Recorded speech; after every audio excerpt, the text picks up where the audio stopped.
야고보서는 지난 그리스도교 역사에서 종종 구설에 올랐습니다. 일단 그 내용이 예수 그리스도에 대한 이야기가 별로 없다는 이유예요. 아주 유별납니다. 그리고 그리스도교 전통이 행위보다는 믿음에 있잖아요. 근데 이 야고보서는 행위를 강조합니다. 그러니까 어딘가 그리스도교 주류에서 볼 때 약간 엇나간 거다 이렇게 보였어요. 그래서 초기 그리스도교에 상당히 오랫동안 이 야고보서는 성경으로 거룩한 말씀으로 인정받지 못했고, 심지어 마틴 루터는 여러분이 아시는 대로 지푸라기와 같다고 평가했습니다. 오늘 우리는 이 야고보서가 전 상황에서 이 말씀을 잘 따라간다면 그러한 구설에 오른 그러한 속사정을 극복할 수 있습니다. 이 야고보서 보통 예수님의 동생 야고보가 기록했다 그렇게 알려져 있긴 하나 실제는 안 그래요. 누군지 모릅니다. 익명의 어떤 저자가 예수님의 동생 야고보 예루살렘 교회의 리더였던 그분의 이름으로 이 글을 쓴 거예요. 옛날에는 그런 식으로 많이 글을 썼습니다.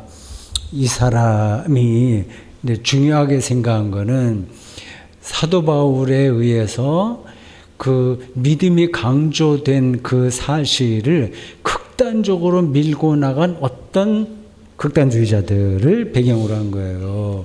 이제 그 사람들은 그 행위보다는 이제 믿음이 중요하다는 것, 거기에만 몰두해서 율법과 행위를 다 좀 이렇게 수준 낮은 걸로 이렇게 평가했어요. 일종의 율법 폐기론자, 도덕 무용론자들입니다. 그들이 요한계시록에 보면 니골라당이라고 나와요. 요한계시록 2장 6절과 15절입니다. 그 니골라당이 그 7교회를 설명하는 대목에 보면 에베소 교회, 버가모 교회, 두아디라 교회에서 활동했다는 걸 알 수 있어요. 이게 상당히 광범위하게 이 율법 폐기론자들이 있었던 겁니다. 야고보는 그들의 위험성을 경고하고 그리스도인들의 삶에서 이 도덕성, 윤리, 율법 이게 그렇게 가볍게 여길 문제가 아니라고 하는 것을 말하는 거예요. 그래서 이 야고보서를 읽다 보면 그런 이야기들이 많이 나옵니다. 말을 어떻게 해야 되고, 뭐 어떻게 건전하게 어떻게 살아야 되고, 좀 도덕 윤리 뭐 그런 걸 많이 이야기하는 것 같습니다. 그러나 야고보서는 도덕 윤리 교과서가 아니에요. 그 중심에는 예수 그리스도를 향한 믿음이 있고요, 믿음에 의한 구원이 놓여 있습니다. 오늘 설교 본문을 잘 따라가면 그 사실을 알게 될 겁니다. 오늘 본문에서 야고보는 지혜라는 단어를 반복해요. 지혜. 13절과 15절과 17절에서 언급했고요. 이미 야고보서 1장 5절에서도 너희 중에 누구든지 지혜가 부족하거든 하나님께 구하라 이렇게 얘기합니다. 소피아죠. 지혜. 위즈덤 이렇게 영어로 번역을 합니다. 소피아. 예요. 그리스어입니다. 초기 그리스도교가 자리를 잡을 때는 이 그리스어, 보통 헬라어라고도 합니다. 이 지중해 연안 모든 나라의 주 언어였어요. 대다수가 이 헬라어를 사용했습니다. 라틴어는 물론 이제 로마가 지배했기 때문에 정치적으로는 이제 로마 지배예요. 그래 그들이 라틴어를 쓰잖아요. 그거는 그 이탈리아 그 부근에서만 썼지 나머지 지역에는 다 그리스어를 썼습니다. 그래서 당연히 신약 성경이 그리스어로 기록된 거예요. 이 그리스어가 그 당시에는 세계 그 유럽으로 볼 때 지배적인 언어였습니다. 그리스도교 교부들도 대다수가 그리스어로 글을 썼어요. 초창기예요. 그래서 신학교 들어가면 이 고어를 공부해야 됩니다. 그리스어와 또 히브리어와 라틴어예요. 고대 그리스 사람들은 이 소피아를 최고의 가치로 여겼어요. 지금도 뭐 중요하죠. 그 소피아를 사랑하는 거, 이게 중요한 거예요. 소피아를 사랑하는 거. 그래서 필로소피아 결합해서 필로소피아, 보통 필로소피라고 하잖아요. 철학이라고 우리가 번역을 하는데 정확한 번역은 아니에요. 필로소피아, 이게 그리스 사람들에게는 중요했습니다. 그리스 사람들을 철학적인 민족이라고 하잖아요. 철학, 우리말로는 참 어색한 번역이에요. 그 사람들을 쓰는 용어로 빌린다면 지혜를 사랑하는 겁니다. 보통 뭐 물리학이라든지 사회학이라든지 교육학이라든지 할 때는 끝에 학이 붙잖아요. 로고스가 붙어요. 근데 그리스 사람들은 이 지혜는 로고스라고 생각하지 않았습니다. 이건 필로스예요. 사랑이에요. 그러니까 논리적으로 따져서 여기에 들어가는 게 아니라 사랑해야 된다. 열정을 품고 그것과 하나야 된다. 그렇게 생각한 겁니다. 출발이 다른 거예요. 이제 그게 이해가 돼요. 실제로 공부 많이 해서 똑똑한 사람들이 지혜로운 건 아니잖아요. 그렇죠. 공부도 별로 많이 하지 않았는데 지혜로운 사람들이 있어요. 그러니까 지혜는 지적인 수준이 얼마나 되느냐하고는 차원이 다른 거예요. 그리스 사람들은 그거를 거의 신적인 차원에 속한 거라고 봤습니다. 그래서 신약 성경에도 이 소피아가 나오고 오늘 야고보가 특히 그걸 강조하고 있어요. 오늘 대한민국에 사는 사람들은 지혜로울까요? 그렇지 못할까요? 지식의 양으로만 본다면 지혜로울 수밖에 없습니다. 초등학교부터 중고등학교 의무교육만 하더라도 12년 공부했잖아요. 그럼 도사가 되는 거죠. 12년 동안 공부를 해봐요. 어떻습니까? 대학 나온 사람도 많이 있죠. 석박사도 많습니다. 인터넷을 통해서 주워 듣는 이야기도 많습니다. 옛날보다 똑똑해진 건 사실이지만 더 지혜로워졌다고 말하기는 곤란하죠. 이유가 뭘까요? 가장 핵심적인 이유는 현대인들이 지혜를 찾지 않기 때문입니다.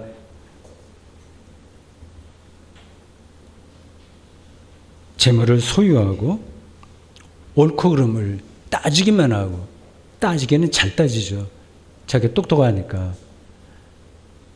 따지기만 하고 지혜를 사랑하지 않는 거예요. 필로스가 아니에요. 로고스에 머물러 있는 거예요. 다 좋은 겁니다. 로고스가 나쁘다는 뜻이 아니에요. 오해하지 마세요. 따질 땐 따져야 돼요. 근데 그 차원을 넘는 게 필로스예요. 현대인들에게 관심은 오직 다른 사람보다 더 행복하게 사는 것뿐입니다. 다른 가치 있는 일에는 크게 관심이 없어요. 개인에 따라서 물론 차이가 있어요. 근데 일반적인 이 시대 정신을 얘기하는 겁니다. 더 가치 있는 일에 대해서는 관심이 없고 그냥 다른 사람보다 더 행복하게 살자. 그게 모든 삶의 목표가 되어버렸습니다. 그러니까 자기가 과잉되는 거예요. 자기만 있는 거예요. 그런 삶의 태도를 가르쳐서 요즘 제가 강독하고 있는 한스 퀸의 책 나는 무엇을 믿는가 56쪽에 이렇게 표현되어 있어요. 니체의 발언을 인용해서 그런 현대인들을 가리켜서 허무주의자라고 얘기하네요. 니힐리스트, 니힐 없다는 거예요. 자기밖에는 없어요. 다른 게 안 보여요. 그러니까 니힐인 거죠. 허무주의자예요. 현대인들은 겉으로는 삶에 대한 열정이 강한 듯 보이지만 실제로는 허무주의자들입니다. 그러니 어떻게 지혜로운 사람이 되겠습니까? 야고보는 그리스 사람들보다 더 엄격하게 땅 위의 지혜와 하늘의 지혜를 구분합니다.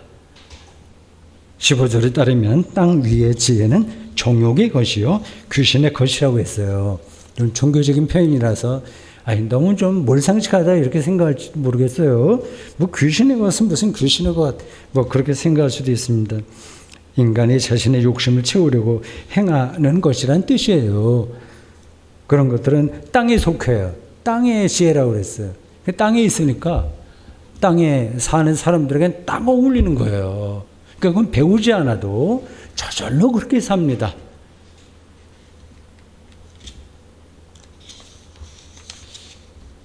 (14절에) 나오는 항목을 보십시오. 이제 땅의 지혜요. 시기, 다툼, 자랑, 거짓말. 사람들은 이런 것을 굳이 배우지 않아도 그렇게 삽니다. 땅에 속해 있기 때문에. 너무 제가 비관적으로 본 걸까요? 어떤 때는 거칠게, 또 어떤 때는 교양 있게 자랑질도 심합니다. 당연하다고 생각하는 거예요. 땅에 속한 것이라고 했습니다. 마귀의 것이라고 했어요. 그렇다면 그걸로 사람은 평화를 얻지 못합니다. 잠깐 우쭐할 수는 있지만요. 야고보는 17절에서 위로부터 내려온 지혜를 이렇게 설명하네요. 다 아는 이야기입니다. 오직 위로부터 난 지혜는 첫째, 성결하고, 다음에 화평하고, 관용하고, 양순하며 긍휼과 선한 열매가 가득하고 편견과 거짓이 없나니. 세번역 성경으로 다시 읽어보겠어요. 세번역입니다. 그러나 위에서 오는 지혜는 우선 순결하고, 다음으로 평화스럽고, 친절하고, 온유하고, 자비와 선한 열매가 풍성하고, 편견과 위선이 없습니다. 완전히 도덕군자처럼 살라는 얘기구나 이렇게 들려요. 일단은 그렇습니다. 그렇지 않습니다. 삶의 높은 가치를 추구하라는 뜻이에요. 성결은 순수성을 가리킵니다. 성결하라고 할 때 순수성이에요. 삶의 본질을 알고 경험해야만 순수하게 삽니다. 삶의 이상, 이데아, 삶의 이상을 추구해야 될 청소년들이, 젊은이들이 주식과 부동산에만 마음을 둔다면 순수한 삶과는 거리가 멀어요. 그런 시대에 우리가 살고 있습니다. 17절에 열거한 것들을 제가 여기서 일일이 설명하지 않겠어요. 야고보가 삶의 높은 가치들을 언급한 이유는 그리스도인들이 그 당시 그리스 사람이나 로마 사람들보다 더 품위 있게 살지 못하면서 믿음 만능주의에 떨어진다고 하는 게 얼마나 공허한 일인지를 강조하려는 데 있었다는 사실만은 분명하게 알아야 됩니다. 오늘날도 마찬가지겠죠. 야고보서를 읽다 보면 산상수훈 마태복음 5장에서 7장까지를 읽는다는 느낌이 들어요. 마태복음 5장 17절에서 예수께서 이렇게 말씀하셨어요. 내가 율법이나 선지자를 폐하러 온 줄로 생각하지 말라. 폐하러 온 것이 아니요 완전하게 하려 함이라. 20절에 이렇습니다. 내가 너희에게 이르노니 너희의 의 디카이어 수네라고 하는 게 다음에 또 나와요. 의로움, 이것이 바리새인보다 더 낫지 못하면 결코 천국에 들어가지 못하리라. 48절에서는 심지어 이렇게 말씀하십니다. 그러므로 하늘에 계신 너희 아버지의 온전하심과 같이 너희도 온전하라. 온전해지려는 사랑, 열망, 필로스 없이 산다면 우리 삶이 얼마나 지루하겠어요. 소비하기만 하고 다른 사람에게 그럴듯하게 보이는 것에만 우리의 마음이 있다면 지루한 거죠. 마태복음 7장 15절 이하에서는 나무와 열매의 비유를 말씀하셨어요. 들어보십시오. 좋은 나무가 나쁜 열매를 맺을 수 없고 좋은 나무가 못된 나무가 아름다운 열매를 맺을 수 없느니라. 아름다운 열매를 맺지 아니하는 나무마다 지켜 불에 던져지느니라. 그러므로 그들의 열매로 그들을 알리라. 나더러 주여 주여 하는 자마다 다 천국에 들어갈 것이 아니요 다만 하늘에 계신 내 아버지 뜻대로 행하는 자라야 들어가리라. 이런 말씀들을 전제로 한다면 산상수훈에 나와 있는 말씀과 이 야고보서의 말씀이 이렇게 상통한다는 것을 알 수 있잖아요. 그러니까 야고보서는 신학의 전통에서 크게 어긋나지 않는 겁니다. 그러니까 믿음으로, 믿음 안에서 존재가 변화된 자들에게, 존재가 변화된 사람, 좋은 나무가 된 사람들에게 따라오는 삶의 품위를 등한히 여기지 말라고 가르친 거예요. 그게 목표는 아니에요. 그러나 그건 자연스럽게 따라오는 거예요. 근데 그거를 전혀 등한하게 여기는 일부 극단주의자들이 있었던 겁니다. 요즘으로 바꾸면 구원파에 속하는 사람들이에요. 그 위험성을 경고하려고 야고보가 지금 이러한 그 윤리 도덕에 속하는 것처럼 보이는 이야기를 하고 있습니다. 야고보는 하늘의 지혜를 17절에서 열거한 다음에 18절에서 다시 압축해서 다음과 같이 표현합니다. 하늘의 지혜에 붙들려서 즉 지혜를 사랑하면서 살아야 할 소피아를 사랑하면서 살아야 될 그리스도인의 삶을 한 문장으로 요약한 거예요. 이거를 쓸 때 야고보의 심정이 어땠을지 제가 느껴보려고 설교 준비하면서도 기도하곤 합니다. 중요한 건 그걸 쓴 사람의 그 영혼 안에서 어떤 일들이 있었는지를 제가 좀 따라가야 되잖아요. 화평하게 하는 자들은 화평으로 심어 의의 열매를 거두느니라. 이 문장에서 키워드는 에이렌의 평화와 디카이어 슈인의 발음하기가 좀 그래요. 옛날에 저는 디카이오순에 이렇게 발음이 쉽게 나오니까 그 입에 붙었었는데 정확하게 하면 디카이오슈네입니다. 평화의 씨를 뿌려서 의의 열매를 맺는다는 거예요. 이게 말은 쉽지만 그대로 살기는 어렵습니다. 그게 얼마나 어려운지를 평화 지향적인 삶을 통해서 그걸 자기의 실존에 담아내는 치열한 삶을 통해서 의의 열매가 맺어진다고 하는 겁니다. 이게 쉽지가 않아요. 로마 제국으로 돌아갈 필요 없이 지난 인류 역사에서 찾아보기 힘들 정도로 부유하게 사는 지금의 시대가 평화 지향적인지 아닌지를 보면 됩니다. 세계에 흩어져 있는 핵무기는 지구를 수십 번 초토화시키고도 남습니다. 대한민국 안에서도 무기만 손에 들지 않았지 실제로는 전쟁과 비슷한 일들은 수없이 일어납니다. 야생, 사자나 표범들은 자기가 배고플 때는 초식동물을 잡아먹어요. 그리고 자기 새끼들이 굶었을 때 초식동물을 잡아요. 난폭해 보이죠. 잡아서 자식을 먹여요. 그들은 배고플 때만 그런 일을 합니다. 배고르면 평화로워요. 근데 인간은 배가 고파서가 아니라 다른 것으로 그렇게 야생 포식자들처럼 사는 거죠. 부끄러운 거죠.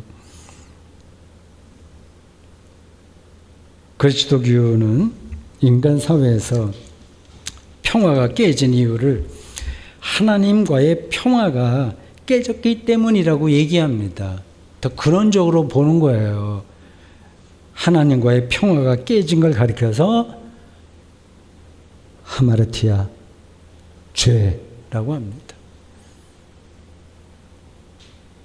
죄로 인해서 사람은 죽게 되었습니다. 그러한 불안으로 우리는 계속 평화롭게 살지를 못합니다. 이런 운명을 인간은 자신의 노력, 힘으로 해결할 수 없습니다. 신학자들은 그래서 죄의 이런 엄중한 사태를 가리켜서 자기는 노력해서 안 된다는 거예요. 그건 인정하시죠? 이런 엄중한 사태를 가리켜서 원죄라고 부르기도 했습니다. 이런 인간의 운명을 해결할 수 있다고 보는 사조가 18세기 유럽 역사에서 출현하긴 했었습니다. 크게 그 사조를 보면 계몽주의라고 해요. 계몽, 깨우친다, 교육시킨다, 좀 공부도 시킨다. 그리고 걱정하지 않아도 살 수 있도록 재산이 늘어난다. 그러면 사람은 평화롭게 산다. 그렇게 생각하는 사조입니다. 일종의 낙관적 유토피아니즘이에요. 많은 유토피아니즘이 있었습니다. 이 막시즘, 공산주의도 일종의 유토피아니즘이에요. 결국 무산자 계급이 세계를 평화롭게 그걸 지배한다는 사상 아닙니까? 그 유토피아니즘은 세계 1차, 2차 전쟁을 통해서 실패했다는 게 확인됐습니다. 이제 21세기에는 자연과학이 이런 낙관적 유토피아니즘을 부추깁니다. 알게 모르게 우리의 의식을 지배합니다. 인공지능을 탑재한 로봇이 인간 노동을 대체하고 인간은 인생을 즐기기만 하면 될 듯이 말이에요. 아직 그 시대가 오지 않았으나 그걸 꿈꾸고 삽니다. 그리고 빨리 나 혼자만이라도 그런 삶의 조건으로 들어가고 싶어서 못 견뎌하는 거예요. 현대인들이요. 그런 유토피아와 같은 일들이 벌어질 거라는 조짐이 조금이라도 보이나요? 그렇지 않습니다. 전혀 달라지지 않습니다. 모두가 만족할 수 있는 그런 완벽한 세상을 만들기도 불가능할 뿐만 아니라 아마 그 이전의 기후위기로 세상이 끝장날 가능성이 훨씬 큰데 설령 그런 세상이 왔다고 하더라도 사람은 그것으로 만족하지 못합니다. 사람이 각자 여러분들 스스로 생각해 보세요. 자기가 원하는 수준의 삶으로 인해서 주어지는 행복감 있잖아요. 그 행복감. 누구 결혼했다, 아니면 집을 샀다, 우리 자식이 어떻게 잘 됐다, 그 일반적인 거 우리 다 필요한 것들이에요. 그 외에도 내가 한 달 동안 해외여행 가는 티켓을 얻었다, 예를 들자면 행복하잖아요. 근데 그게 오래 가지를 못합니다. 공주가 늘 행복하지 않은 것처럼 말이에요. 인간은 본래 그걸로 만족하지 못하게 되어 있습니다. 잠시 거기에 머물러 있을 뿐이에요. 그리스도인은 하나님과의 사이에 깨진 평화가 예수 그리스도를 통해서 회복되었다고 믿습니다. 동의하시는죠? 아니, 동의야 당연히 하겠죠. 여러분들이 다 그리스도인이니까. 근데 그걸 실감하시는죠? 교회 밖에 있는 사람들은 이런 그리스도인들의 믿음을 인정하지 않을 겁니다. 비유적으로 봐서 커피 전문가인 바리스타나 포도주 전문가인 소믈리에의 경험을 일반 사람들이 인정하지 않는 거하고 비슷한 거예요. 근데 그 사람들은 미묘한 맛의 차이를 리얼리티로 경험하거든요. 근데 그걸 모르는 사람들 비슷비슷한데 이거 차이가 있다고 저 야단이나 그렇게 생각합니다. 똑똑한 사람들일수록 자기가 경험하지 못한 차원을 무조건 부정하는 경향이 있어요.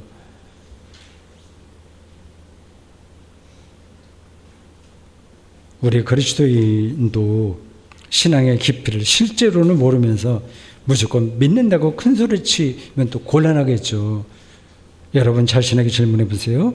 예수 그리스도를 통해서 발생한 평화의 깊이를 어느 정도나 알고 실제로 경험한 것일까요? 옛날에 그런 경험을 했겠으나 세월이 지나면서 무덤덤해지겠죠. 아니면 아예 그런 것이 있는 것조차 모를 수도 있겠죠. 로마 제국이 한창 잘 나갈 때에 그 정치의 슬로건은 팍스 로마나였습니다. 로마의 평화예요. 평화. 말은 참 멋집니다. 팍스 로마나. 로마의 평화라는 뜻이에요. 로마 제국이 태평성대를 구가한다는 뜻입니다. 아마 1세기부터 4세기까지인가? 그 시대를 주로 그렇게 불러요. 로마의 평화를 유지하려면 로마와 대적하는 이들을 굴복시켜야 됩니다. 로마의 평화는 군사력과 고급한 문명을 무기로 가능했습니다. 당시 로마 제국에 지배받던 민족들은 벌써 다 지나갔네요.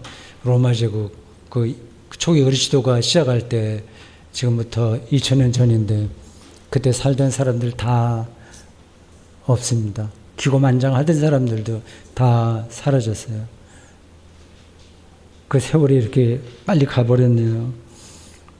당시 로마 제국에 지배받던 사람들은 로마 황제를 평화의 왕이라고 생각했습니다. 근데 저 사람 말만 잘 들으면 어느 정도 평화가 보장되니까요. 그런데 그리스도인들은 이사야 9장 6절에 근거해서 팍스 크리스티, 그리스도의 평화, 즉 예수가 바로 평화의 왕이라고 주장했습니다. 이게 말이 되나요? 로마 제국의 형법에 따라서 십자가 처형당한 나사렛 예수가 평화의 왕이자 그리스도라는 주장이 말이 되나요?